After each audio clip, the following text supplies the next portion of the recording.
Vinicius ജൂനിയറിന് Saudi അറേബ്യയിൽ നിന്നൊരു മികച്ച ഓഫർ. സൗദി ക്ലബ് അൽ അഹ്ലിയിൽ നിന്നാണ് 350 മില്യൺ യൂറോയുടെ ഓഫർ വിനീഷ്യസ് ജൂനിയറിന് വന്നതായിട്ടുള്ള റിപ്പോർട്ടുകൾ വരുന്നത്. ഏകദേശം 3150 കോടി രൂപയോളമുള്ള ഓഫർ.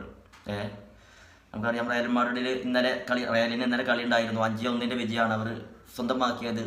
വിനീഷ്യസ് ജൂനിയറുടെ വക 2 ഗോള്, റോഡ്രിഗോയുടെ വക 2 ഗോള്, 1 ഗോൾ കിലിയൻ എംബാപ്പയുടെ വകയും. അങ്ങനെ 5 ഗോളുകൾ. റയലിന്റെ സൂപ്പർ താരങ്ങൾ അണിനിരന്ന അല്ലെങ്കിൽ അവരുടെ മികച്ച പെർഫോമൻസ് കണ്ട ഒരു മത്സരം കൂടി ഇന്നലെ കഴിഞ്ഞു പോയി. അപ്പോൾ വിനീഷ്യസ് ജൂനിയറിനെ കുറച്ച് മുന്നേയും സൗദി ക്ലബ്ബ് ടീമിലെത്തിക്കാൻ ശ്രമങ്ങൾ നടത്തിയിരുന്നു, മികച്ച ഓഫറുകൾ നൽകിയിരുന്നു. പക്ഷേ അദ്ദേഹത്തിന് റയൽ മാഡ്രിഡ് വിട്ടു പോകാൻ താല്പര്യമില്ലായിരുന്നു. കാരണം റയൽ മാഡ്രിഡിൽ ഇപ്പോൾ ഒരു ക്വാളിറ്റിയുള്ള താരം മീൻസ് സ്ഥിരതയാർന്ന പ്രകടനം കാഴ്ചവെക്കുന്ന താരം വിനീഷ്യസ് ജൂനിയറാണ്. കിലിയൻ എംബാപ്പെ എത്തി എങ്കിലും ആ ഒരു ലെവലിലേക്ക്, അദ്ദേഹത്തിൻ്റെ പഴയ ക്വാളിറ്റിയിലേക്ക് PSG അല്ലെങ്കിൽ ഫ്രാൻസിൽ അദ്ദേഹം കളിക്കുന്ന ആ ഒരു ലെവലിലേക്ക് അദ്ദേഹം റയൽ മാഡ്രിഡിൽ എത്തിയിട്ടില്ല. പക്ഷേ ഇപ്പോൾ കുഴപ്പമില്ലാത്ത രീതിയിൽ കഴിഞ്ഞ 2-3 മത്സരങ്ങൾ പെർഫോം ചെയ്യുന്നുണ്ട്. ഇന്നലെ ഗോൾ അടിച്ചിട്ടുണ്ട്. അപ്പോൾ അങ്ങനെയാണ് വിനീഷ്യസ് ജൂനിയറിനുള്ള ഓഫർ.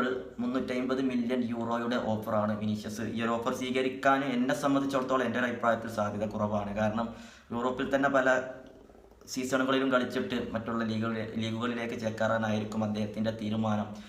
കാരണം ആൾറെഡി ആ ഒരു പൊസിഷനിൽ, റയൽ മാഡ്രിഡിൻ്റെ ആ ഒരു പൊസിഷനിൽ അദ്ദേഹം മികച്ച പെർഫോമൻസ് ആണ്. അദ്ദേഹത്തിൻ്റെ ഇഷ്ടപ്പെട്ട പൊസിഷനാണ്. അവിടെ അദ്ദേഹം മികച്ച രീതിയിൽ കളിക്കുന്നുണ്ട്. കാർലോസ് ഏഞ്ചലോട്ടിക്കും വിനീഷ്യസ് ജൂനിയറിൽ നല്ല താല്പര്യമുള്ള ഒരു വ്യക്തിയാണ് അദ്ദേഹം, അവരുടെ റയലിൻ്റെ പരിശീലകൻ. ഏതായാലും വിനീഷ്യസ് ജൂനിയർ ഈ ഒരു ഓഫറുകൾ സ്വീകരിക്കുമോ എന്നുള്ളത് നമുക്ക് വരും ദിവസങ്ങളിലൊക്കെ അതിൻ്റെ അപ്ഡേഷൻ കൂടുതൽ അറിയും.